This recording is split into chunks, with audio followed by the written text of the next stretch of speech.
बी न्यूजमध्ये आपलं पुन्हा स्वागत। आता बातम्या पाहूया विस्तारानं। हवामान खात्याचा अंदाज बरोबर ठरवत आज वळीव पावसानं कोल्हापूर जिल्ह्यात हजेरी लावली।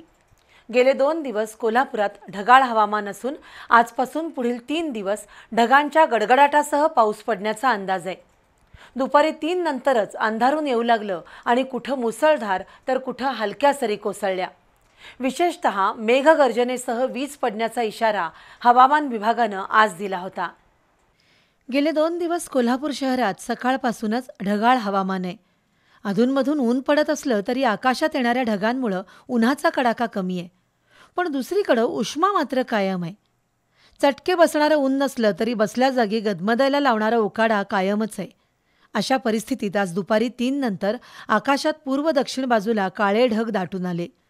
संध्याकाळी 5:30 नंतर कोल्हापुरात पावसाचा शिडकावा पडला। काही ठिकाणी पावसाची तीव्रता मोठी होती तर काही भागात किरकोळ सरी कोसळल्या। वळीव पावसाचं हेच वैशिष्ट्य असतं। दरम्यान ढगांच्या गडगडाटासह झालेल्या पावसानं काही काळ उकाडा कमी केला, पण पाऊस पडून गेल्यानंतर पुन्हा उष्मा वाढला। पुढील 3 दिवस कोल्हापूर जिल्ह्याला वळीव पावसाचा इशारा देण्यात आलाय। राधानगरी तालुक्यात आज संध्याकाळी विजांच्या कडकडाटासह पाऊस झाला। काही भागात गारपीटही झाली। बालचमूनं या गारांचा आनंद लुटत पाऊस एन्जॉय केला। राधानगरी तालुक्यात झालेल्या पावसामुळे वातावरणात काहीसा गारवा निर्माण झालाय। हा पाऊस ऊसासाठी पोषक आहे। पावसामुळे जमिनीत ओलावा निर्माण होऊन सर्वच पिकांच्या वाढीला चालना मिळेल। दरम्यान विजांच्या कडकडाटासह आलेल्या पावसामुळे राधानगरी तालुक्यातील काही गावांमध्ये विद्युत पुरवठा खंडित झाला होता, तर तुरंबे इथे यात्रेच्या मुख्य दिवशीच पाऊस झाल्यानं व्यापारी आणि फेरीवाल्यांचं नुकसान झालं। विशेषतः खेळणी आणि खाद्यपदार्थ विक्रेत्यांची तारांबळ उडाली। काही फेरीवाल्यांचा माल भिजल्यानं मोठं आर्थिक नुकसानही सहन करावं लागलं। भोगावती परिसरात आज दुपारनंतर वळवाच्या पावसानं दमदार हजेरी लावली आहे। वादळी वाऱ्यांसह विजांचा कडकडाट करत सुमारे 1 तास पावसानं झोडपून काढलं।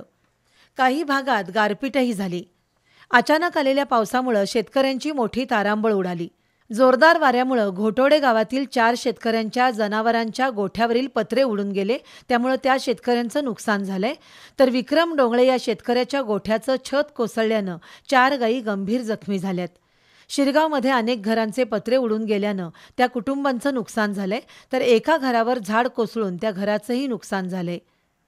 पन्हाळा तालुक्यातही अनेक भागात आज मुसळधार पाऊस झाला, त्यामुळे जनावरांसाठी साठवणूक केलेली सुकी वैरण भिजून शेतकऱ्यांचं नुकसान झालं। आज सकाळपासूनच हवेमधील उष्मा वाढल्यानं नागरिक हैराण झाले होते। संध्याकाळी 5 नंतर पन्हाळा तालुक्यात ढगांचा गडगडाट करत पावसानं हजेरी लावली। काही ठिकाणी गाराही पडल्या। पाण्याविना वाळलेल्या पिकांना या पावसाचा चांगलाच फायदा झाला। भुदरगड तालुक्यात आज सकाळपासून ढगाळ वातावरण होतं। दुपारी 3 नंतर कडगाव परिसरात विजांच्या कडकडाटासह जोरदार पावसाच्या तासभर सरी कोसळल्या। हवामान खात्याच्या अंदाजानुसार भुदरगड तालुक्यात पावसानं जोरदार एंट्री केली। हा पाऊस पिकांच्या वाढीसाठी पोषक आहे, पण भुदरगड तालुक्यातील वीटभट्टीधारकांची पावसामुळे तारांबळ उडाली। आज दुपारपासून पन्हाळा तालुक्यामध्ये ढगाळ वातावरणासह ढगांचा गडगडाट सुरू होता। संध्याकाळी 5च्या सुमारास पावसाच्या हलक्या सरी कोसळल्या, पण त्यापेक्षा विजांचा कडकडाट प्रचंड प्रमाणात सुरू होता। अर्धा तास किरकोळ पाऊस झाला, पण त्यानंतर वातावरणामध्ये चांगलाच गारवा निर्माण झाला।